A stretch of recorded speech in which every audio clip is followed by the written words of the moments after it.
kind of like, okay. So, and Clark Canyon is biggest population. I've been out with Lee 3 times now in the past 4 months. So now I know what a going and looks like. Smells great.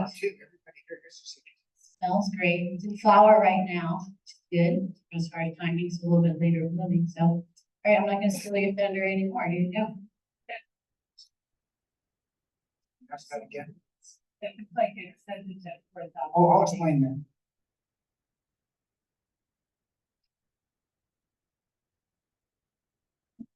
So, yeah, I'm glad to be here. Thank you, everybody, for coming. If I don't speak loud enough, please let me know, okay? Try and speak loud. Anyhow, so yeah, I've been working at Willowy for the last 10 years, and I'd say it's been a lot of fun. And not least because it's some of the most beautiful parts of our county. And I think most of you know this, but Willowy is certainly California's coolest native plant. And that can be shown scientifically. So yeah, you asked about the 4,000 foot. I'll talk about this in more detail later on. This is a location within Clark Canyon. Clark Canyon's about 2 miles long. So I divided it up into segments, but I'll explain that to you later on. But I'm trying to identify where these different pictures are, different canyons, or where they are in Clark Canyon. So the pictures usually have a date on them.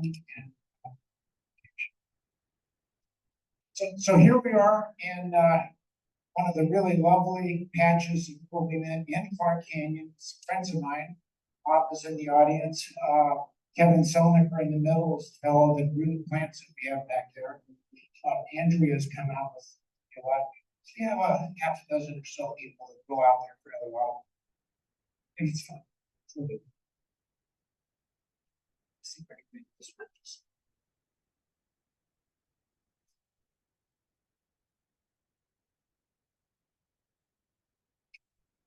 So here we are at another one of these lovely plants. And I have here an outline of what I'm going to talk about, and I'm not going to go through it right now. I'm going to bring the outline up again at the end, just to see if it might remind you of the questions. Let me just mention, at least let's start out this way. If we start running low on time, we'll change it. Feel free to ask questions. I speak, okay? Something comes up, and if it's going to come up in a slide later on, just kind of hold the question on the slides. Yes, you can.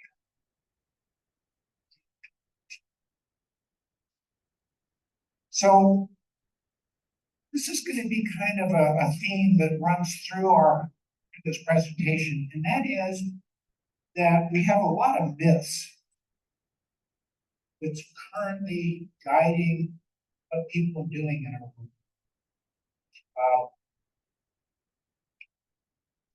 So these are documents that guide management. These are created, the first one, the framework. This is the big document. Funded by what? So yeah, it's What? big. It's a big document. It's a huge document. I read it. That was funded by SANDAG and it was primarily for the SDMMP, San Diego Measurement and Monitoring Program. And their concern is Willowy Mint around San Diego and what they call conserved lands, which turn out to be a pretty small part of the world. In fact, an awful lot of those populations are in places where they're not doing it. We'll talk about that a little bit later. The second one is the targeted monitoring plan, which is being used by San Diego County, first drafted in 2015 and then updated in 2022.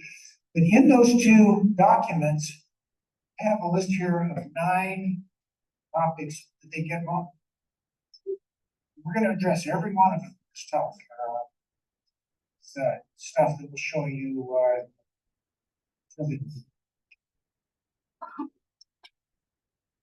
So here I am, smack in the middle of Clark Canyon. I mean, this is a pretty place, isn't it, folks? It's unbelievable out there. So I'm in the middle of a really lovely patch of Willowy Mint. There's canyons around us and a beautiful. This is a picture Kevin took, and you see here a checker spot butterfly.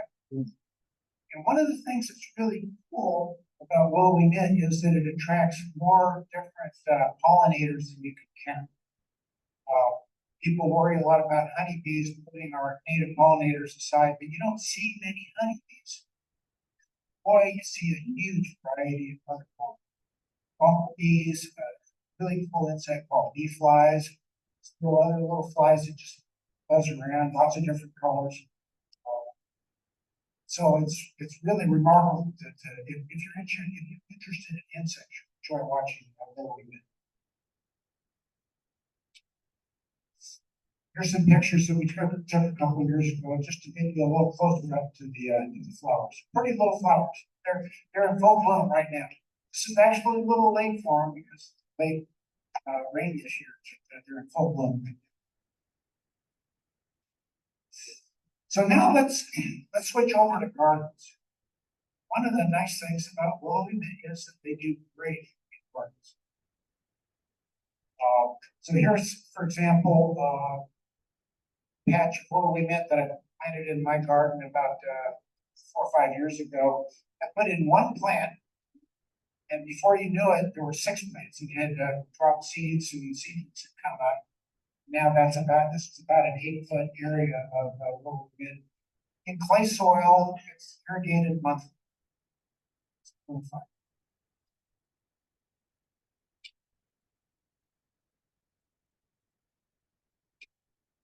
Here's another plant just a little further up the hill where it doesn't get very much irrigation.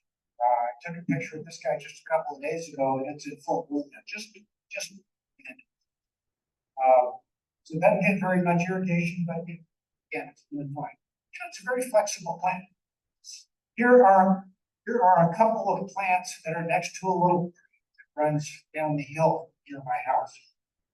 These are about 8-foot plants. They're about 6 or 7 years old, and they get almost no irrigation, but they do get water that runs down from the hill above whenever it rains. A little bit like the native willowy mint habitat. See a lot more about that. Here is a row of willowy mint in the yard, and this gets irrigated. This is really good soil, and it gets irrigated every 3 weeks.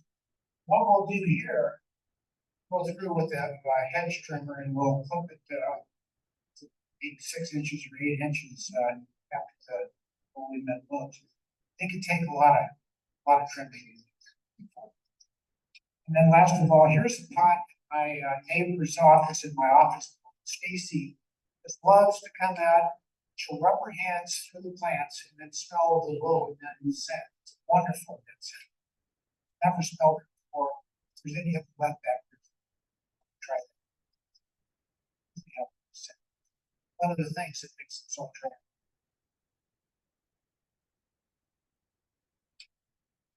So now we're going to talk about where willowy mint grows. What you're seeing here is willowy mint.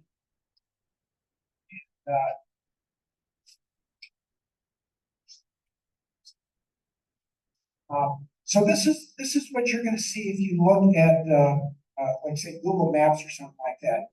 And note right here, this area, this is the Miramar Marine Base.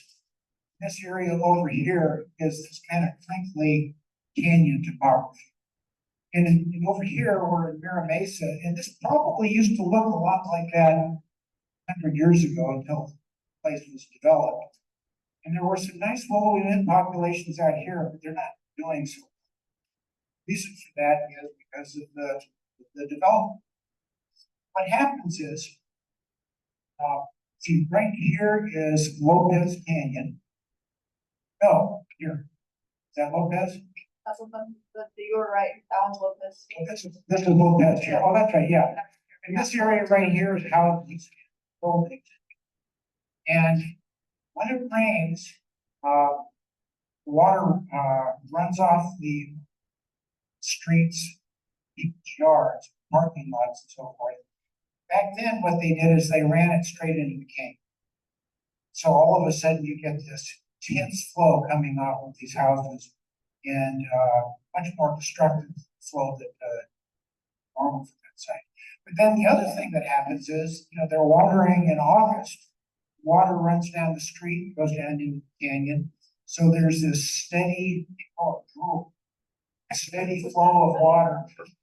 And yeah, and if you look at Google Maps, you know, and you go up into these canyons here, the canyon comes out of the neighborhood, it's green all year long.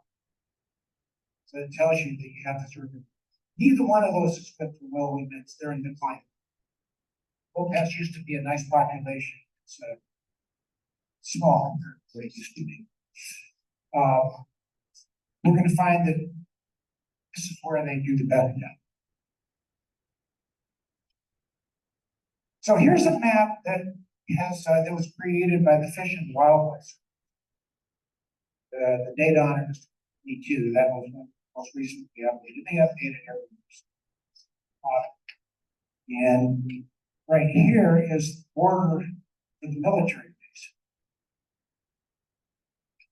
And the prevailing wisdom has long been that most of the world lives on the marine base. And if you look at that map, you say, well, yeah, of course.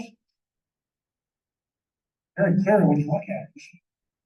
And then you go further east, and there's a little bit over there, but that can't be very much, can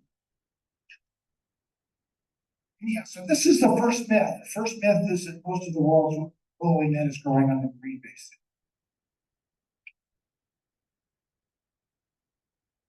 This is the truth. These blue areas on the marine base are the best populations on the marine bases. There's some really nice populations of willowy net. This is Spring Canyon. This is West Sycamore Canyon. Right here, for example, is one of the densest populations we have. But it's 1,000 feet.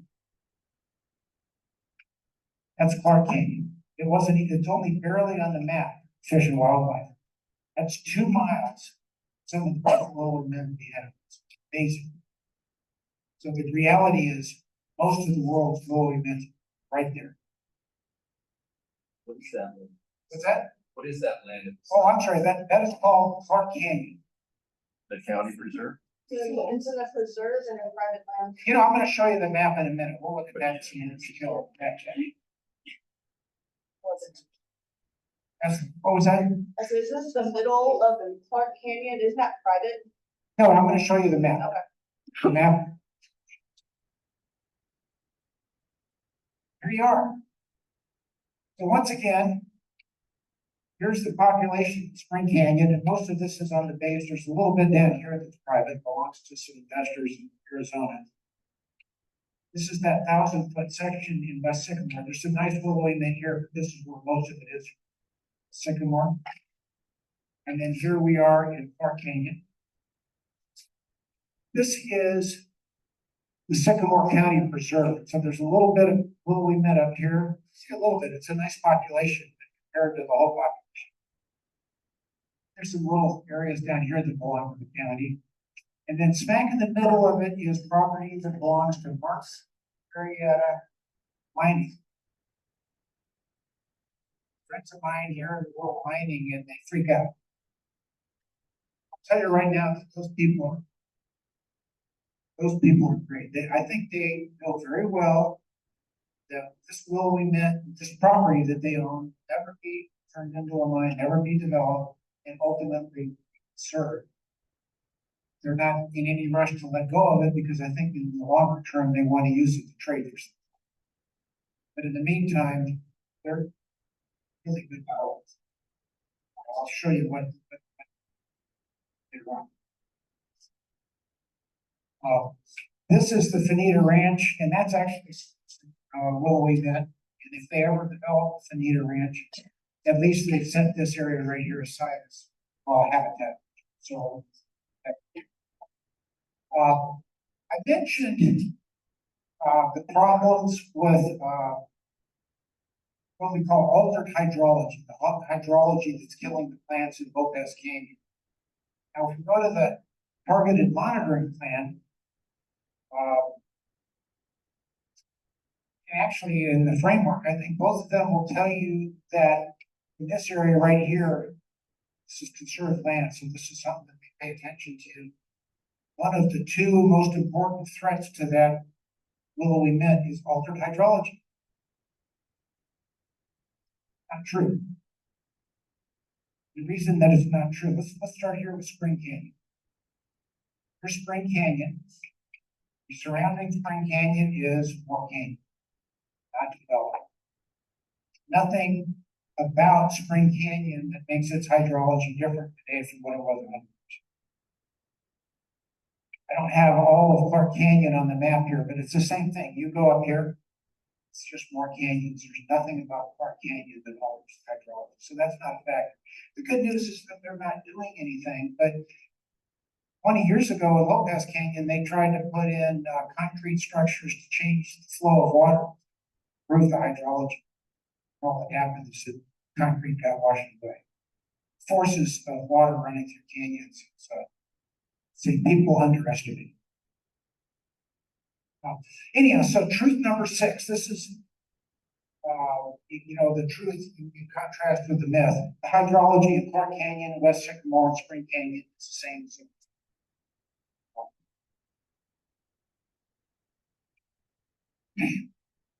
So here's a picture that shows all of the plants that we have been surveying these areas. We'll talk about that in a minute. These are all the plants that we have surveyed in Clark Canyon this year. Surveyed Clark, West Sycamore on the base, Spring Canyon on the base, and then they're probably just below. So we have a group that's been formed by our chapter, call it the Willowy Mint Working. And the Willowy Mint Working Group has a couple of teams. One of them is the scientific advisory team. Sherry's a member of the advisory team. Cindy Burzcana, who's normally here, is a member of the team. Oh, and Ron Clark, our amazing botanist from the Marine Base, is also a member of the team. Anyhow, our purpose in the scientific advisory team is to try and come up with what we think are the best practices, best management practices for managing. That's the most important purpose of scientific advisory. Then we have the field team, and you already see pictures of a couple of us. And what we've done over the last 10 years is planting willowy mints. We've planted thousands of mints, mostly in Spring Canyon.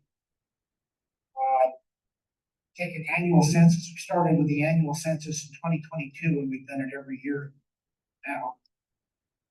We've done some interesting research, and today the bulk of talking about today is going to be some of these research results, which really I think kind of interesting. And we've done weed control. The folks at Mark Marietta have given us a right of entry that allows us to go into their property and kill weed that's a real problem. See that.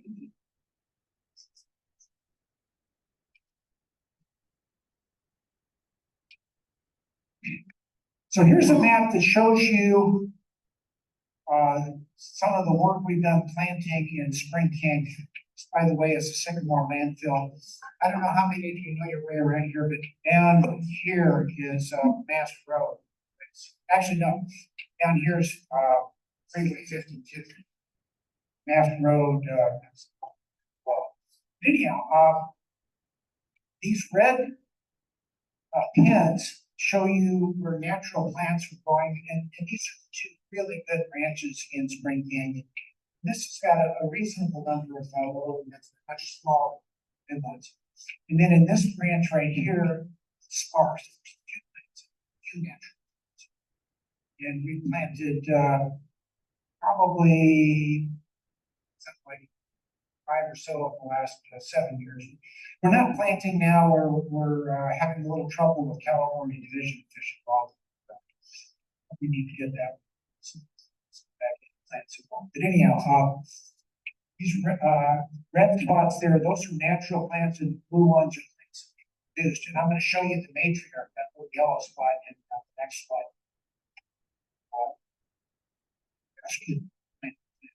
What's their price? What's that?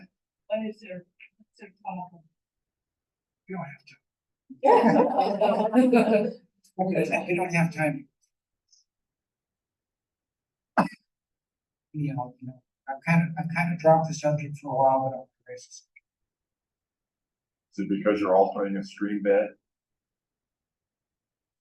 There's too many things Yeah. on that. Okay, enough. This area right here is one of our most interesting sites that we planted, and the reason is this branch canyon has no natural willowy beds. So this actually illustrates one of the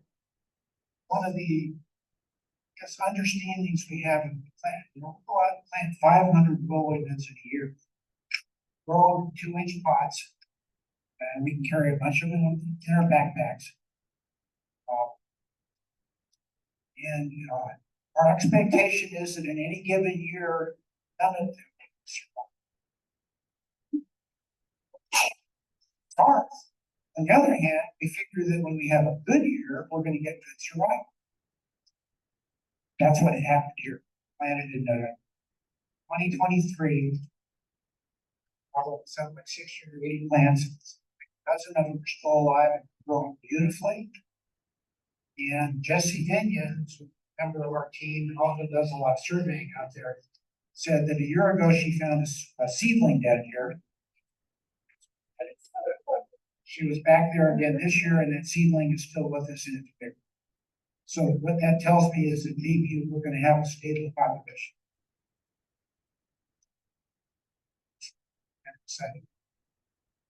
There's some other places we will. That just kind of gives you. So is that, I'm guessing that stable community is that picture? Oh. This plant right here is one of the plants that's growing here. This was taken a year ago. We were back again this year. Then okay. So here's the matriarch. We planted this thing back in 2017. We watered Al and I. This is Al Field. Al and I carried each 2 gallons of water up into where we had these willowy beds. We watered 6 plants every 2 weeks for summer. And the matriarch is the only one that actually survived. The other ones, I'd say it was worth it. We liked it so much. Anyhow, so I should tell you, this is Al Field. Al is in charge of the Point Loma Native Plant Garden. If you've never been to the Point Loma Native Plant Garden, you should go see it. The LA Times has a list of the 25 garden gems in Southern California: Huntington Garden, San Diego Botanic Garden, and the Point Loma. Great place to see. Doesn't cost you. This is Andrea. You saw her earlier, and I just mentioned that Andrea and her friend Kelsey have just started up a little native plant business, where they help people design gardens, get them installed and maintained. So if you're thinking about doing some work like that in your native garden, you would like some help, give me an email and I'll connect you to Andrea.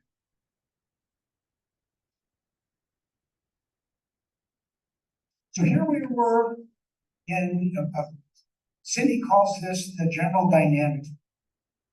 And this is a property that now belongs to the city of San Diego, and it's got a modest population of willowy mint, which, by the way, isn't doing.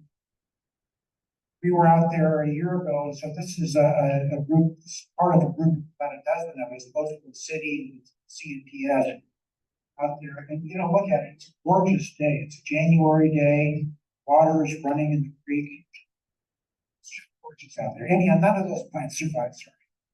I'm going to just mention, please, talk about later on. We're going to talk about grass, non-native grass being a threat to willowy mint. In reality, it's not a threat. Except, I think it's a serious problem here. See this right here? This is oat grass, and the oat grass here is this tall. It's thick, penetrant layer, and willowy mints can't. Elsewhere, we don't have this problem. I don't know why. There are other canyons where we have willowy mint and oat grass, but the oat grass doesn't do what you see here.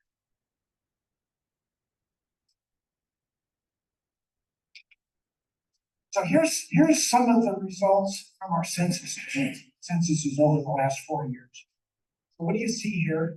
This is 2022, this is 2023, 24, 25. These numbers here represent population of the willowy mint by the area that the willowy mints cover. So we're not counting plants, we're counting plant area. In fact, we know that some of the clusters of plants might be clusters find they have many plants inside, but we don't have any real way to figure that out. So we just measure the area of the plant. We add it up. So what we saw, in Clark, 2023, the weather was fantastic. We had terrific rain in 20. Same thing in 2024. So what happens? Clark has just exploded.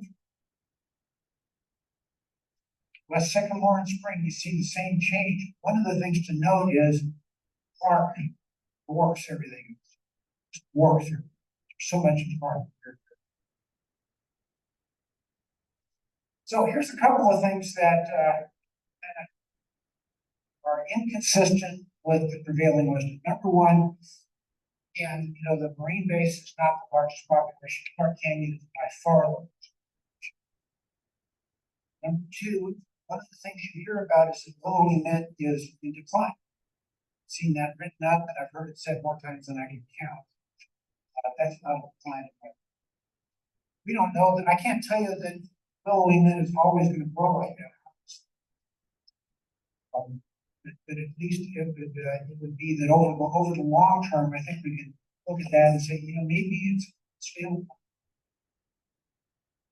Number three, here we have a chart that shows the seedlings that we counted in Clark Canyon over the last 4 years. This year, we found 700 seedlings.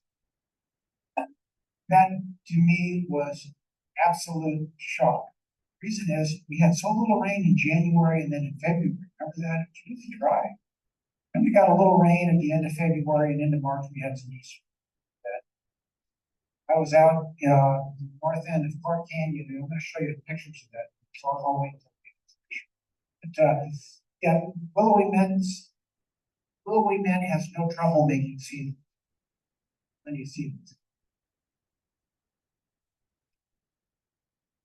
Some other interesting results.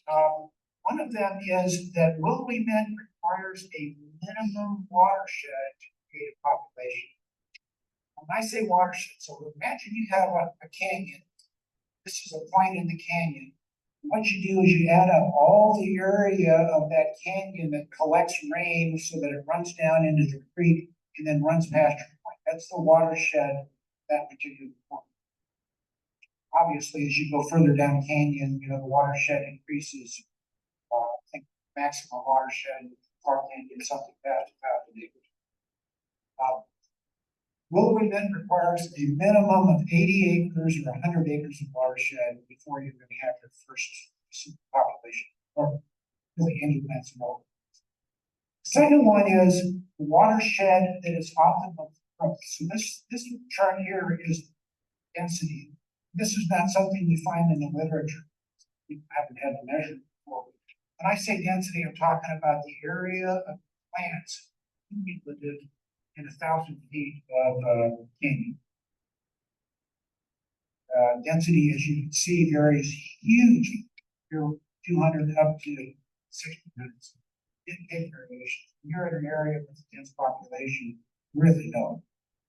But what you find is dense population start at about 100 acres, go out to about 800 acres. There's a couple there at 1,000. But once you get past 1,000 acres, there's not much left.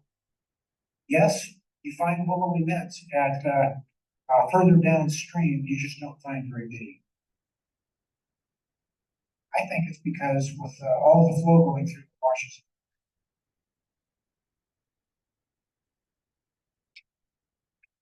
Another interesting character of willowy mint in Clark Canyon in particular. So we had noticed in the last couple of years that normally what happens to willowy mint is that it's blooming in June and July, but it's already beginning to desiccate. By August, September, plants are pretty much crisp. we noticed in Clark Canyon that a lot of the plants still had green leaves on them. And in 2023, not just green leaves, but blooms on them late into the fall. So we decided to do a survey. Walked through Clark Canyon and we kind of took a dozen kind of randomly located spots. And at each one, we assessed what fraction of the plant had green leaves. It wasn't just me, there were several of us in the field team that did that. We, in that survey, this was in October, we estimated that about 45% of the park plant had green leaves. We did the same thing in West Sycamore, but instead of 45%, 30%, much less. My recollection is we didn't see a lot of green leaves in the spring game.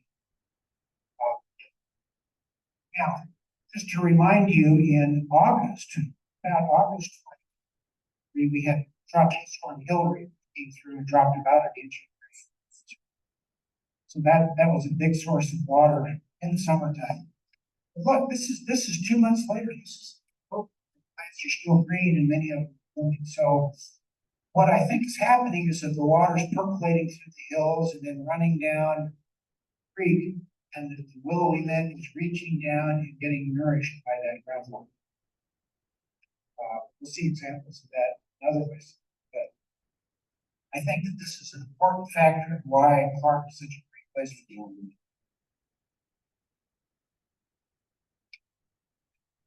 So here is some weeds that we've been going after. This is an area in the Mark Marietta property. We observed it. We contacted it and said, you know, we sure would like permission to go in there and kill that fountain grass. And lo and behold, in very little time, we had a 2-page agreement written by their lawyers, and that gives us permission to go in there and take care of this problem. Very, like I said, they're easy to deal with. So what do we have here? Here's the willow, this is the fountain grass, and around it is willowy mint. So we had in particular, I didn't get a very good picture of this because I wasn't thinking. But we had a patch of maybe 6 or 7 or 8 feet of the willowy mint, and smack in the middle of it was this big old fountain grass, about 4 feet in diameter, and it was just overstoring the willowy mint and pushing it aside. Got permission in 2024 to go in there and kill it. So what we did here is went in there with our clippers and cut it all down where we have stubble about 3 inches. Lots of flowers on there, so just a bag and we carried it out. Then we basically painted this stubble with lights. And the point of that is, once we had it cut down to stubble, we had a big buffer between the mountain grass and the willowy mint, so we could paint the stubble without getting glyphosate on the willowy mint. You don't want to do any damage. Funny, that was a year ago. Just a couple of months ago, here's a picture of that willowy mint. And guess what? You have a hard time finding that stubble anymore. Willowy mint's growing back in that particular site, we probably had 60 or 70 mature plants, but this was the only one where the spec. This year, just this year, we pulled up 200 fountain grass seedlings. So what does that tell you? Fountain grass will go in there, take over, and displace the willowy there. It's all gotta keep. The only fountain grass or would sedge cause problems for it? Say that again. Would sedge cause problems for it, or is it just? I haven't seen sedge there at all. There are other plants that could potentially be a problem, but right now the only one that's really seriously threatening the willowy mint is fountain grass. And it's here in the Mark Marietta property, and it's also up north. San Diego.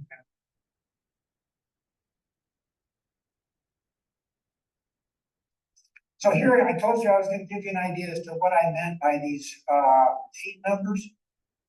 So this is Clark Canyon, and this is the end of Clark Canyon where it runs into Sycamore Canyon. So we've simply broken it into segments, and each segment is named kind of the nominal distance from the segment to the end of the canyon.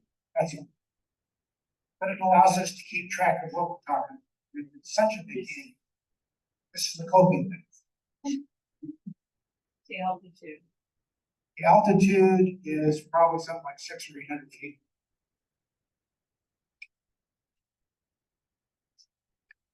These are seedlings that we saw on the county property. When we saw these seedlings, we were almost shocked. When we grow seedlings to plant out there, this is what they look like when we've done our absolute best. Perfect irrigation, perfect fertilizing, perfect temperatures, perfect light. When we do everything perfect, we never look better than this. These are gorgeous. We found a lot.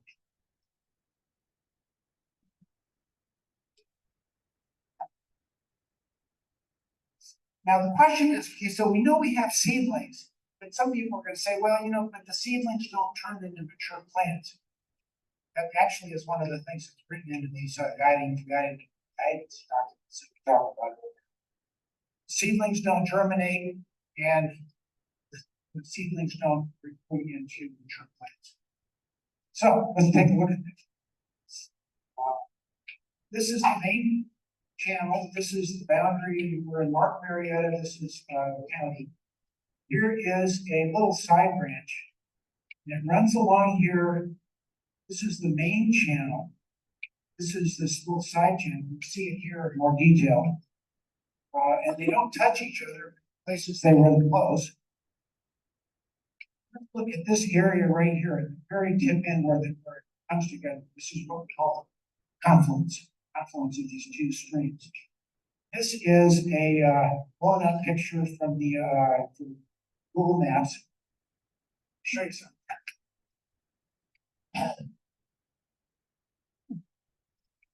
That's Willowy Mint.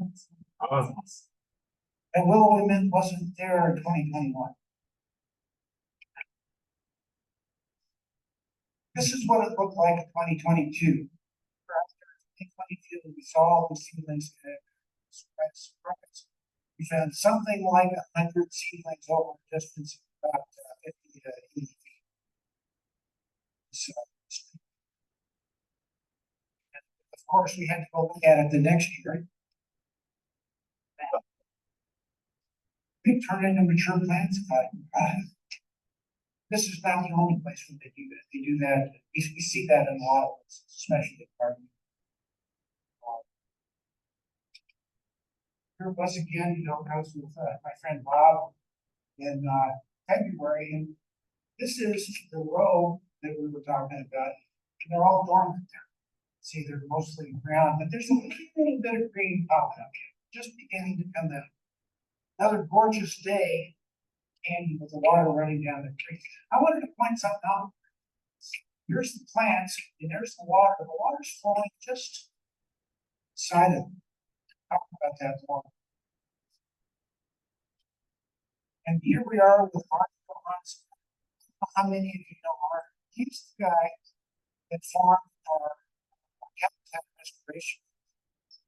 Habitat restoration committee. This chapter does amazing things. Cindy Briscon is a member of the restoration committee, and I don't see anybody else that I know. They go in and they turn weed-filled areas into pristine native plants.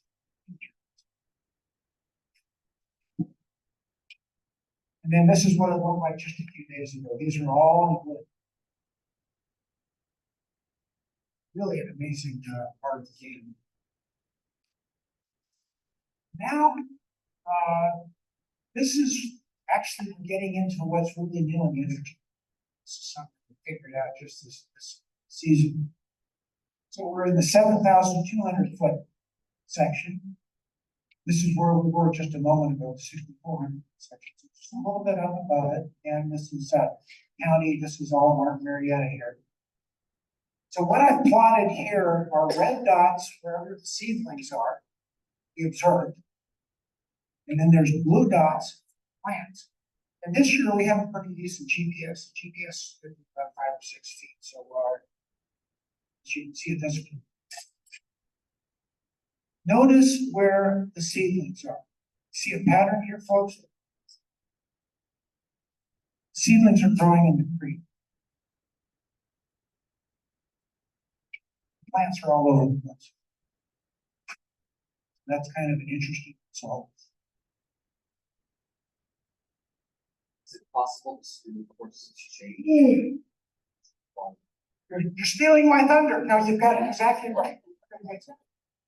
We, right, so saying that red dots are sequence. Yes. Ah, Red dots are seedlings, and they're all in the creek. And I'm gonna give you more detail on that in the chart in a minute. It's, I say that again? Yeah, we're gonna talk. Actually, I've got some pictures. Read that. So let's talk a little bit, just a moment, about the elements of a creek. This is not necessarily all classical. This is the way we define it in surveys that we're doing. So this is the cross section of the creek, and the deepest part of the creek is the thaw. We have Silke here to tell us what that is, right? The thaw wag is a German word, and it refers to the deepest part of the water. Creek, It's the deepest part of the canyon. the deepest part of the canyon, or It means valley.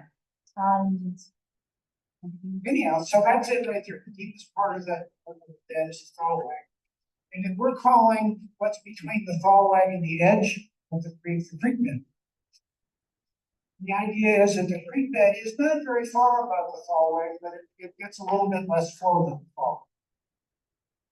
And then the edge is transition as you get up into the bench. This line right here represents what you might get in a typical year when we have what a meteorologist would call heavy rain. It happens every year. Heavy rain, and the water starts to flow, and you get a couple inches of flow. And one of the things that happens in a channel like that is that the fastest flow is at the thaw wag, the deepest water. Then when you go over the creek bed, it's a little slower, and you get to the edge, and it's a lot slower. Why is that important? It's important because velocity of the water is related to force, square.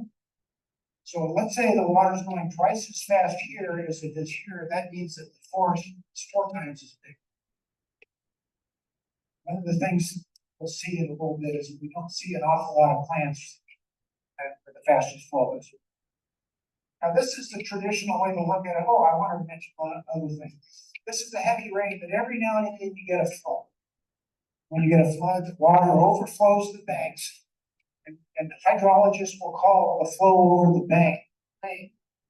So, and that's very slow flowing. Why is that important? Because this is where the fine sediments are deposited. Clay, silt, fine sand. You find that out here. And in this area, you have cobbles, gravel, and sand. Very different material. Now, in the creeks that we have in Clark Canyon, Sycamore, and Spring, really look more like this. You have what I call the eroded edge. It's an obvious place where erosion is active. Deepest part of the creek is right next to that eroded edge, and it kind of gently slopes up until you get on the bench. I'm going to show you that in pictures.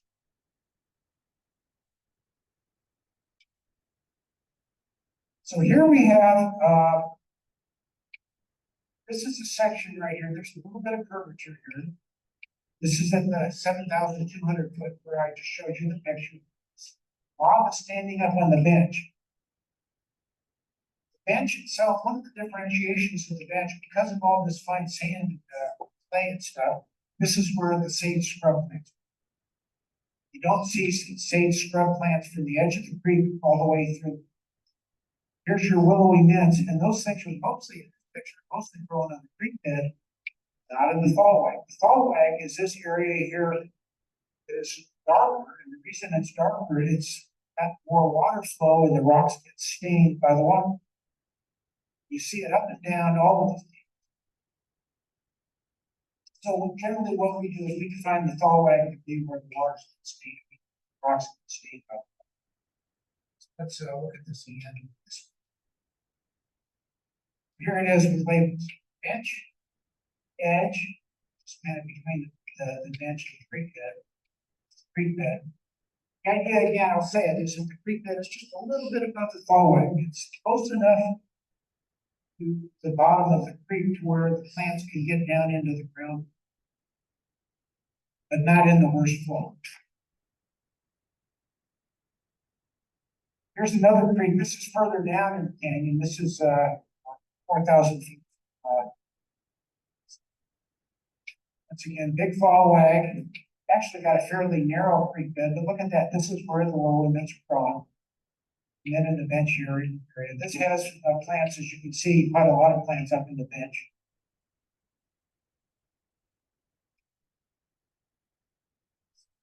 So nearly all of the seedlings are going on the creek bed, and a few seedlings appear in the bench.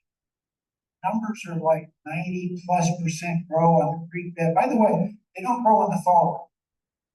They grow on the creek bed. Not very many of them are on the edge, and not very many of them are on the bench. So the question you might ask is it possible that even though you only get a few seedlings on the bench, might those turn into mature plants on the bench, and once they're up there, they don't get washed away anymore, so they survive for a long time? That's a possibility. Take a look at it. This is Andrea standing on top of kind of 3-foot area on the bench. This is again down at the 4,000 foot segment. So she's looking down at about 10 seedlings that are up on the bench. This is an unusual place on the bench because there's so many seedlings up there. There they were. And this is about a foot or a foot and a half elevation down to the creek bed. This plant right here is on the creek bed, maybe 15 feet from where Andrew was just standing. It's green, there's a bud, it's getting ready. This is a further seedling to get ready to swell. There's one of the seedlings that's on the bench. You notice the difference? So what's going on here? This plant, you know, when a seedling gets established, you know, it sends its roots down and it's like the race to the bottom. What they're trying to do is to get down into the ground. And this seedling in the bench, on the creek bed has succeeded. This is in July and not a lot of water out there, but it's green because it's in the groundwater. This plant right here did not succeed. It's not going to make it. Plants that grow on the bench, seedlings that come up on the bench have very poor. Now let's go back and look at this again. This is a chart that shows you where the plants live. You saw a lot of plants on the creek bed, but this is a chart that covers about a mile of canyon, not quite a mile of canyon. Well over 1,000 plants. The largest number of plants are on the bench and on the edge, and a much smaller overall are on the creek. 2/3 of the plants are up on the bench and at the edge of the creek. And what's interesting about the edge, it's such a small area. Typically, the edge accounts for maybe 15 or 20% of the creek, if that, and yet probably 40% of the plants.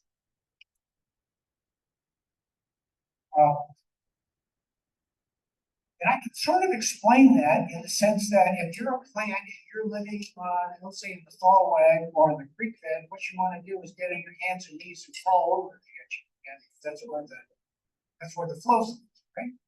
And there is a way they can do it. I don't know if this works or not, but there is a way. What happens is when the water flows and pushes the plants down, slowly emits root.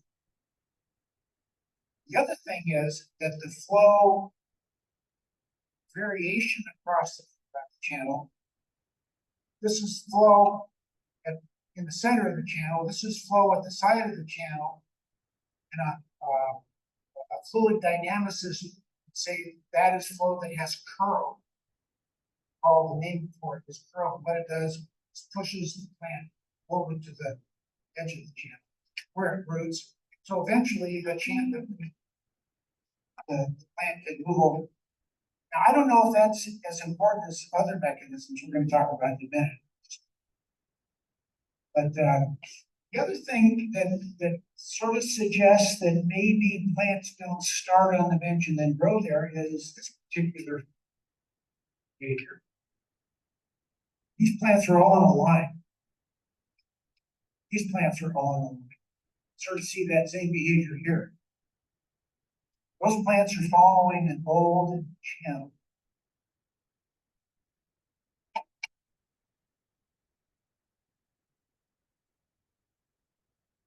So the question is, how do plants get out of the water? Don't say it. They'll say it. The creeks move away from them. That's the thing about creeks in places like Clark Canyon and West Sycamore.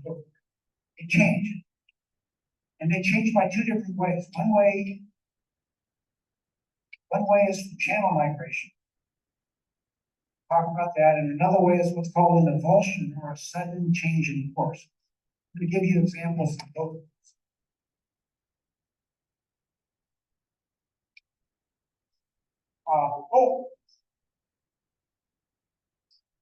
I wanted to mention one other thing that is said that's not true. You read in these reports, you find out that willowy mint propagates by rhizomes. You've seen that, Stephanie, haven't you? About all the reports, Right. just about all the reports say that. They all say that, yeah, that's been misinformation that's been around for decades. So I have a Solanum xanthi in my backyard, and it pops up plants from rhizomes, and they come up 6 inches a foot, 2 feet away from my main plant. I dig them up, put them in a pot, put them elsewhere in the yard. We have looked at thousands of willowy mint over years. We have never seen anything that looks like a plant coming up from the prison. Doesn't happen. This is what willowy mint does.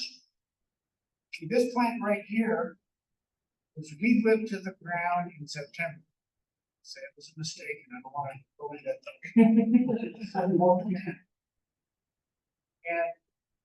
And in the rainy season, plants coming up through the ground.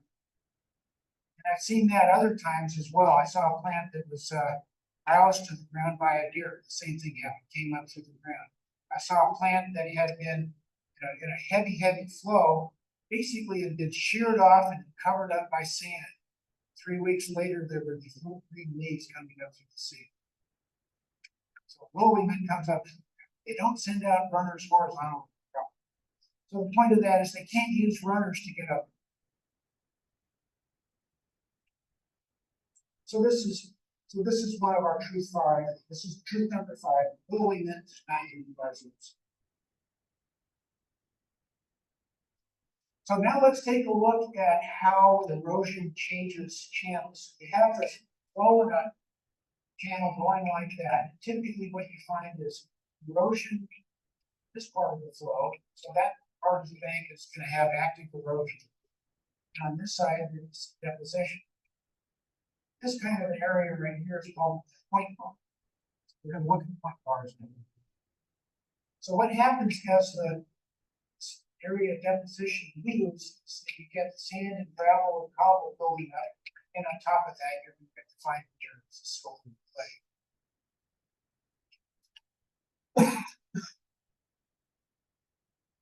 So here's an example of what it looks like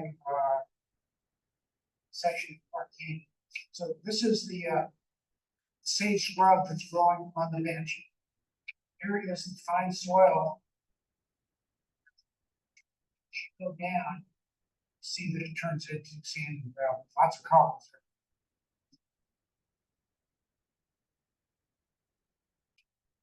there. So here we have some point bars. Let's look at some point bars. So we're looking at an area right up here.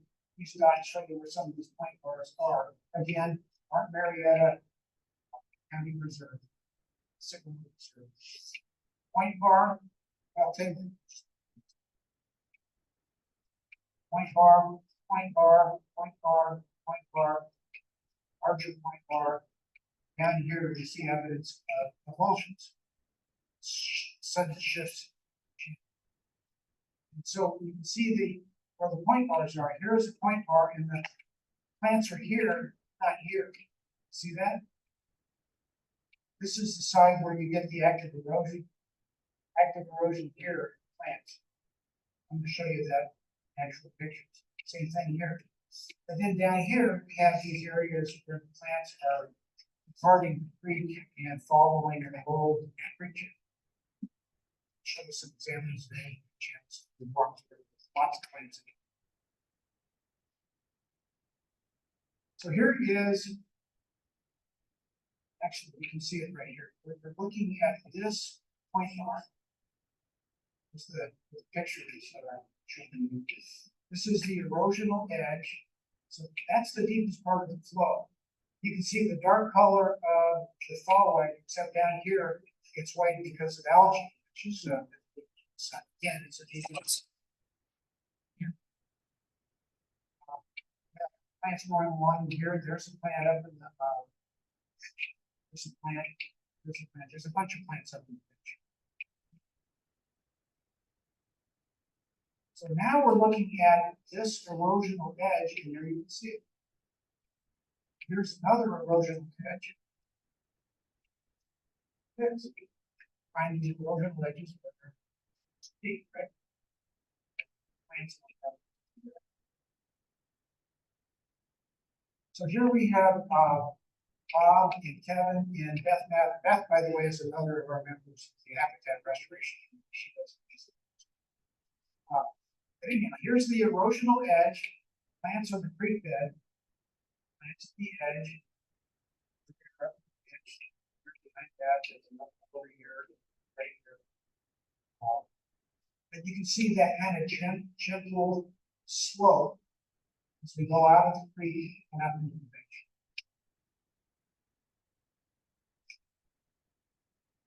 Here we're going to talk about an avulsion.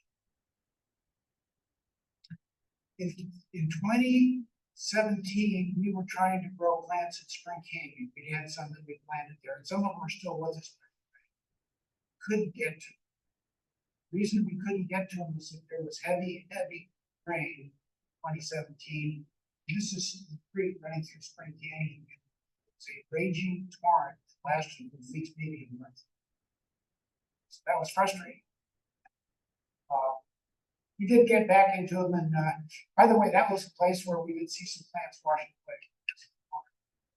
Some of the plants we put in there survived at the edge when the flow wasn't so hard.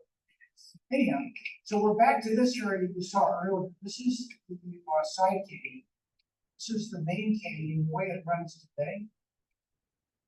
2016, there was no flow of this canyon here at all. The main channel came down here where it joined up the side channel.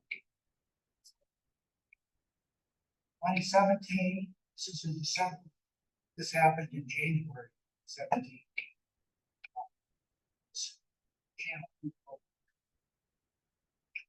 So what do we have today? Red is all the plants that are growing in the side channel. Blue are all the plants growing in now the main channel. And that main channel's only had willowy mints in it for the last 8 years. The population in that main channel now is up to about 1/6 of what we have on the side channel. Catching up, but it doesn't catch up all that quickly. What is the lifespan? We don't know the lifespan, but I think that what we're seeing here, I'm going to show you later on. We'll talk about that later on, but I think that these willowy mints could last hundreds of years. And in fact, my opinion, gosh, I wish I could grant 180. My opinion is that they have to be.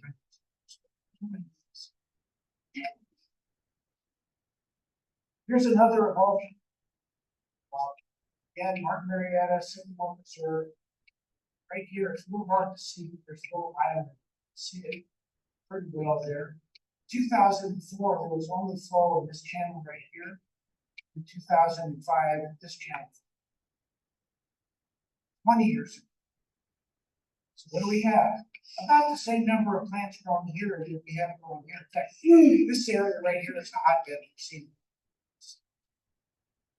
these plants are about half the size out there. Catching up.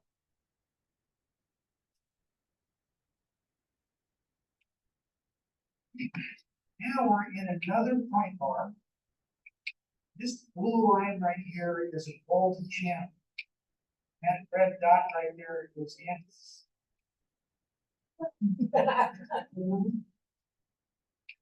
These are plants that are growing at the edge of the old channel. Here you see the old channel. You can follow that very easily, walk through there.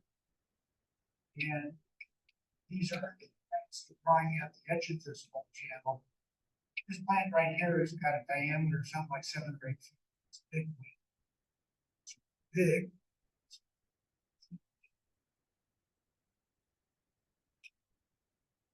Here's Cindy Broscano.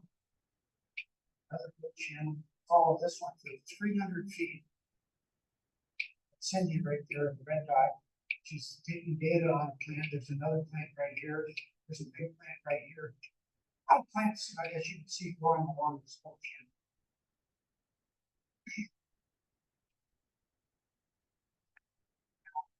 I think it's a slide. I'm not coming up to a slide on this in a minute. But here's the point of this. Here are two little plants inside this point bar, quite a ways away from the current channel. So this one right here, you can see a couple of flowers right there. That's a growing flower coming up through a bucket. And one of the things that you'll see in some of these documents, I think, Stephanie, is that native plants are a threat to growth. Seen that? Especially blooms. Well, this is a little bitty plant and it's completely crowded by buckwheat. You look at that and say, yeah, well, there's a good example of this thing, right? And here's a nice little willowy, not very big, and it's surrounded by invasive grasses. And you can look at that and say, well, you know, the invasive grasses are threatening that willow. Then it dawns on you, those little bitty willowy nests might well be 100 years old. And if they're 100 years old, they've been coping with these plants for the better part of it.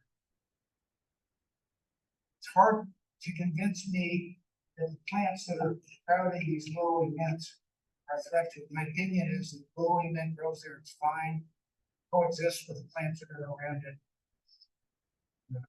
Those plants are not a threat. These are two more truths that I think stand against some of this. Didn't the mountain grass come in with Caltrans introducing it on the verge of the highways in about the 1950s? If that's Penicillin cetacean. If you have a little while to chat, you can listen with Ron about that. Ron has a burn and settle about Caltrans. I worked there, so. Yeah, Caltrans is a culprit, and it's a problem, you know. And you know, what's really nice is that there's not that much of it in these canyons right now. You can kill it, keep it out. But you know what? We have to always be vigilant. Always. But after wildfires, it just jumps into the chaparral. Up like this valley, it's just taking over. Yeah, there's places where it can take over, and it is quite capable of taking over this. Yeah. But you know, one of the things about these canyons is that even as it takes over, things don't grow so fast. So you've got time. On the other hand, when you see them, you don't waste them. That has to be your logical. Okay, so this is a slide I wanted to show you in a moment. Geomorphic evidence. What we've been seeing here is geomorphic evidence. Geomorphology is the study of how things change in the earth. And in particular, it applies to creeks and rivers. We call that fluvial geomorphology. Now we have satellite photographs, you know, that you can see in Google Earth that go back about 3 decades. You can probably find other ones elsewhere, the ones that I can get access to easily. And you can see, for example, I showed you those 2 pictures that show clear avulsion, clear shift in the channel. We have lots of places where that's happened, but I've only found a few places where you can see it in this 30. So what does that tell you? Those other channels, when they shifted a long time ago compared to 30 years. Maybe some of them shifted 40 years ago, but I bet you some of them shifted 80 years or 100 years. Shifting doesn't happen here. Okay, there's another element here. Our streams in Clark Canyon are #1 ephemeral.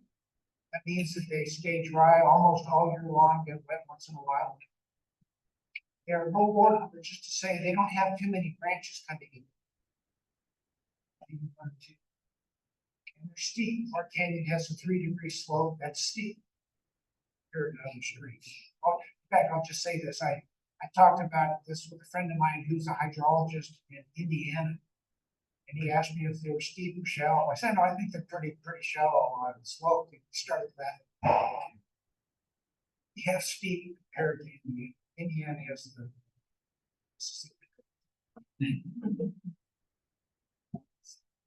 Anyhow, so when you look at the satellite photos, you almost can't see channel migration actually happening over 30 years.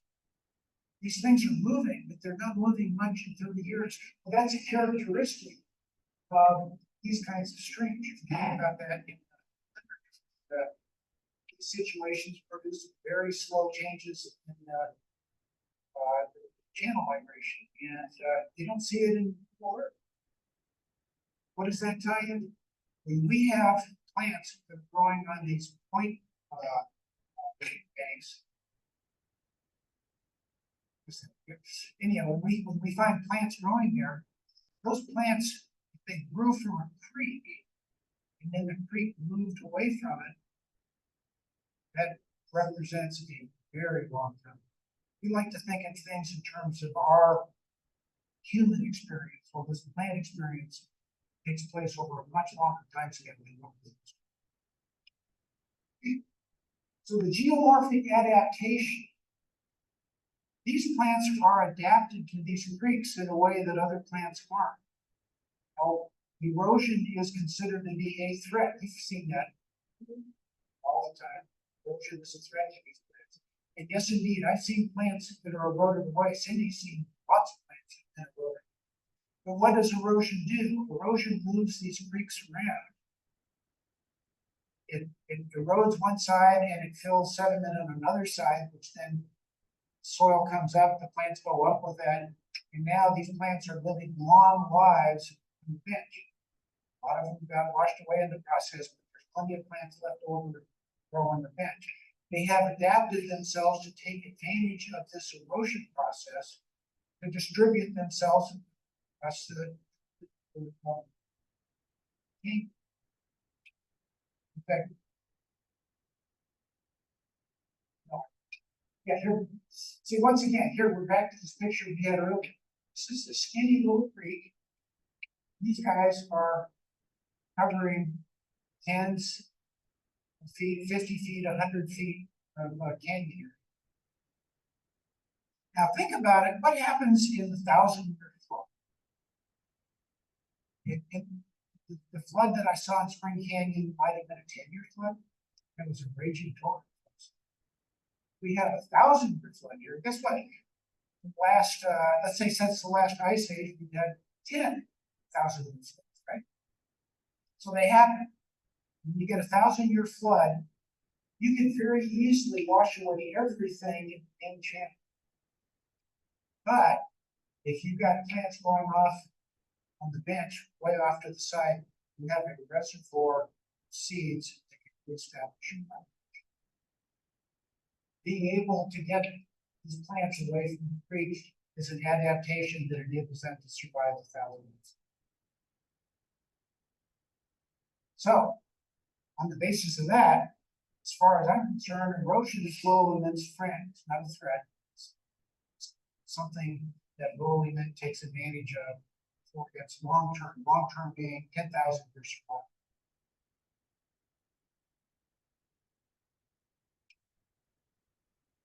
So here are the nests we talked about. Every one of those can be found in these documents. These are what I think are the actual truths. Any questions about this? Almost there. What about fire? Have you been able to find any that have been in the burn area? Yeah, good question, very good question. John Redmond studied, West Sycamore Canyon after the Cedar Fire. That was back in 2004, I think. Survey. And almost all of the Willowy mint plants survived just fine. They got burned to the ground. Yeah, we saw it down there on the power line, the roads going to the towers. We did a gas metric survey. They're in the bottom of the canyon, of course. They come back, okay? Yeah, they came back beautifully. In fact, he counted. He was saying that one year he counted 3,000 plants, another year 1,200, and I think it was because he counted 3,000 plants right after the fire. They got green plant, green leaves here, green leaves here, and green leaves here. That counted. Some of your photos show what looks like a bluish gray naphalium in the similar habitat. Very common. And they grow in the creek. Not very many plants grow. The felon does. I think they tend to grow later in the year, or they tend to germinate a little bit later, or it's one of those things, because I noticed they came up, I was propagating stuff, they came up after everything else. Yeah, there's plenty of pseudo on felon in the creek, but they're not that dense and they coexist just beautiful. Yeah, pretty good. Have you seen any galls? Say what? Any galls on the stems? I have never seen a gall in a Willowy Bay. You see galls in the nearby scrub oaks. Yeah, oh, Well, yeah, of course. Never seen a gall in a Willowy. And then there's another Monardella that was found on Otay Mountain in this canyon situation, Stoniana. Have you looked at that one? I have not seen it.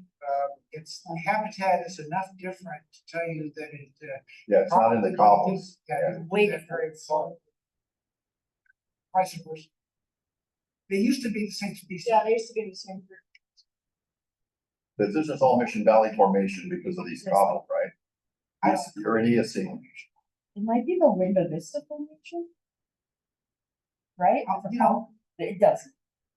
I worked in Poway and lived in Scripps Ranch and Greg Duke and Paul's those little things in Poway potatoes.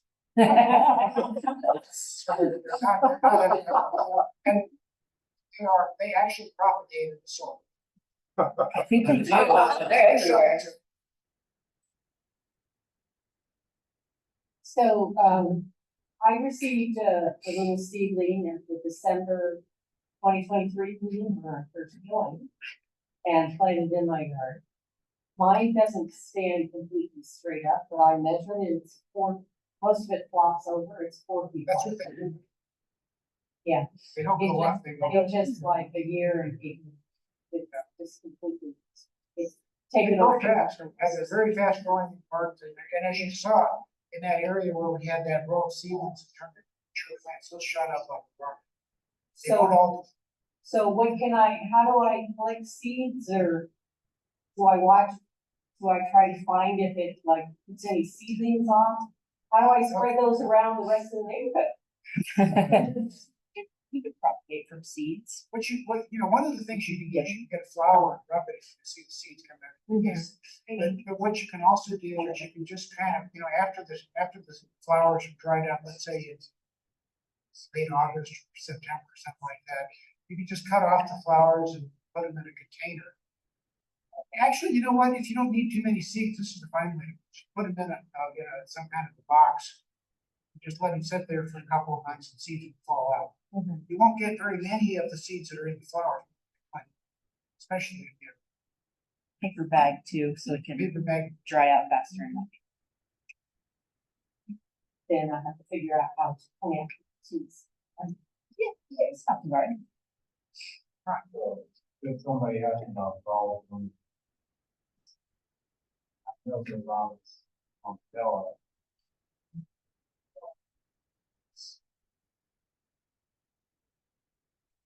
Seed measurement. Insects will get into the flowers.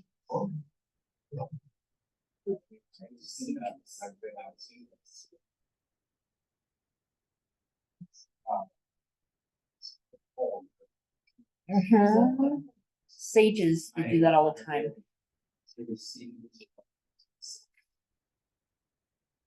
I think their grubs are caterpillars. That's something that we, I'm sure, have an impact on.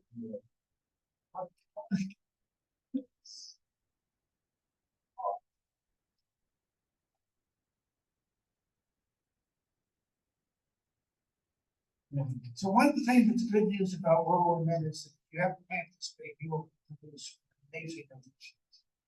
There's lots of seeds, and then the seeds themselves are viable.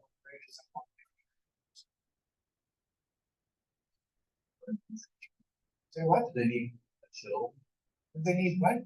vernalization, chill. Stratification. Yeah, they need to be wet and they like to try, I grow them, I get them to germinate in the refrigerator that keep 55. Put them on top of white flour, sometimes mixed in with white flour. And if you do it at 55, you get radicals coming out of the seeds in 7 or 8 days or 10 days. And if you do the same thing, but you do it at your desk, then You've seen these in the primal flowering. Do you see much variation in blue intensity or lavender, whatever we're going? So, generally they look pretty similar to me. You know, the pictures that I had a lot of. well, yeah, that's, They're generally pretty much the same color. Insects and obligated. I'm not Ooh, sure. that is monkey. Like they have to eat this plant, they can Oh, only eat this that's I'm plant. gonna speculate the answer to that is no, and the reason is, one of the things I didn't mention, I should have. You're looking at spring, West Sycamore, Park Canyon, we're talking about 5 square miles. It's such a small area where these plants grow. If an insect is obligate on plants in that small area, they'll get some trouble. Steve, Have you seen any evidence of seedlings coming up a far distance from where the potential parent population might be? My assumption is that it's all like right nearby, but just given that they're in the flow area, like certainly seeds could be carried quite a big distance away from the main population. And yet you have found any evidence of new seeds popping up? what I can tell you, that's first off, in Park Canyon, that's an impossible study to make. The reason being that they have so many plants, you don't know where they came. However, it's the matriarch. We put the matriarch in there, and the next plant south of that is hundreds and hundreds of feet, maybe 100 or 150 feet downstream from the matriarch. So I think those went through the wall. Say what? Can wind do? The wind, I'm pretty sure, in fact, I think the wind does have a role in the seeds coming out of the flowers, because flowers have little tubes, I don't know which, little tubes that hold the seeds, and they're vertical. So they don't come out until you get a good wind, and the wind shakes them around and they'll fall out. I don't think they will fall apart. You mentioned about the seedling nurseries, if you need specific bundling and how that happens. That's a good question, yeah.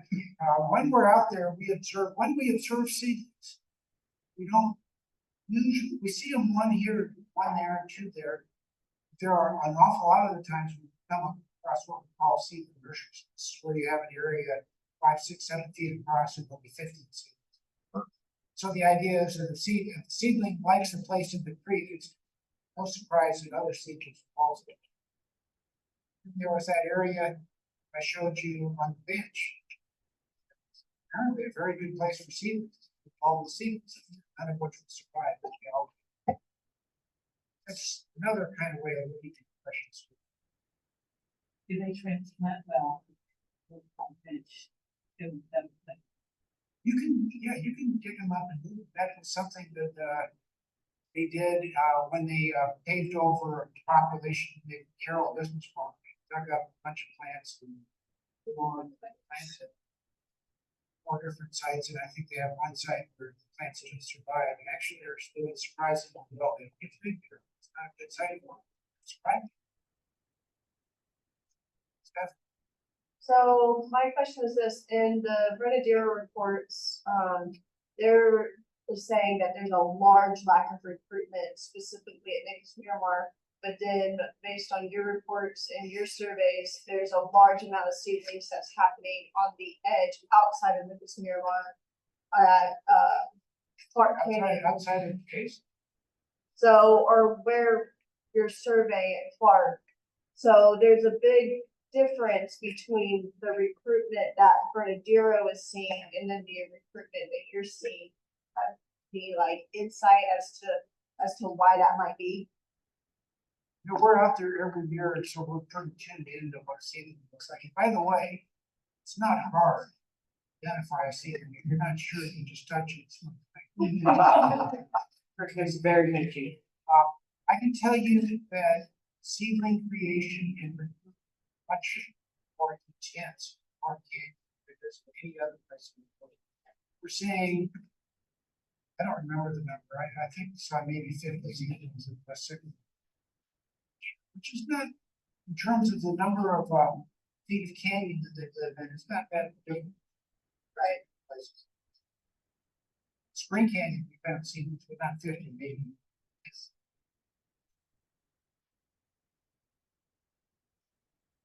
When you suggesting ways to age the older plants, Why do what? determine the age of the older plants. You know, we've only been kind of playing around with what I'm showing you here for the last. I don't know, it seems to me that there ought to be a way to evaluate geological. I'm not a geologist. Maybe at some point, we can have some people that have more experience with that. So I think the geology tells us a lot about the age of the plant. The variation tells us something about the geology. Had a question. Any other questions? We're gonna use the mic again. It's hard to hear with all that. Anyways, outside. Oh, okay.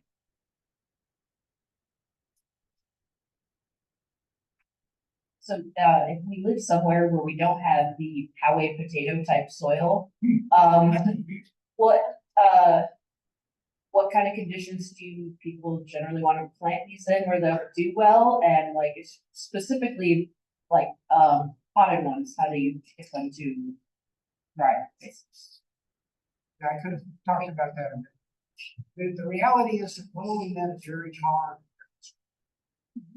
Howie potatoes, clay, sand. You can put it into sandy soil in a pot, you probably have to water it. When you put it in a pot, you probably have to fertilize it. Don't fertilize it, the plants get better.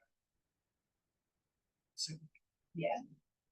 Wait, can you comment on what type of soil? We were talking about that earlier today, because they start in the bed, which is normally sandy with lots of cobbles, possibly on the edge, but then you have the older plants that are in the other areas, where presumably the soil ends up having more clay over time.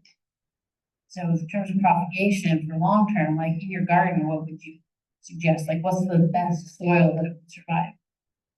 we propagate ourselves.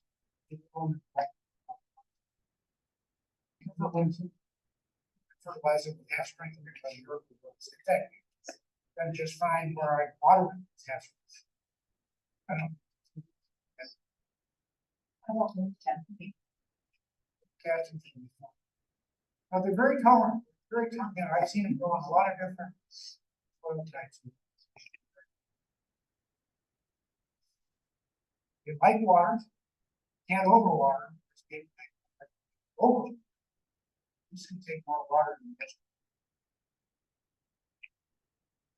And what about the invasive, right? Look, if you look at Cowscape map, shows up on Cowscape, it's really small, This super small, right? 5 square miles. I believe it says southern San Diego County, and I think it says down in Nevada too. And when you look at the dots, where they have on Cowscape, you know, granted there's a scale issue, scale there, right?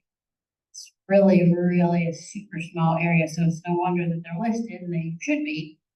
But evolution over time, like you were talking about, some of these plants could be hundreds of years old, then I think that kind of validates what you're saying, that the environment hasn't changed significantly. That's the case. I looked at other data from synthesis and database done by the USDA, and they have over the 20 years of data that they had in there, there was no change in temperature. And there was no change in storm systems.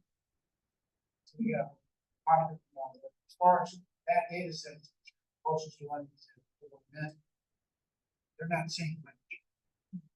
There's some talk, oh gee, you know, it's warming, so we need to take the blow and then move closer to the coast. That's not, that's what houses. Turns out that the absolute best population is all the way to the east, as far as you can get. That's when you run out of that kind of problem. Don't have any more on the other side of the system. If anybody said this in the room will comments, they're got an agreement or not, but if you're really that interested in the soil type, it is called the Redding complex soil. What it is, basically what we have practically exclusively. Same part canyon, it's literally a stone throw outside of it. I think we should call it a day, folks. What do you think? Thank you. Thank you so much for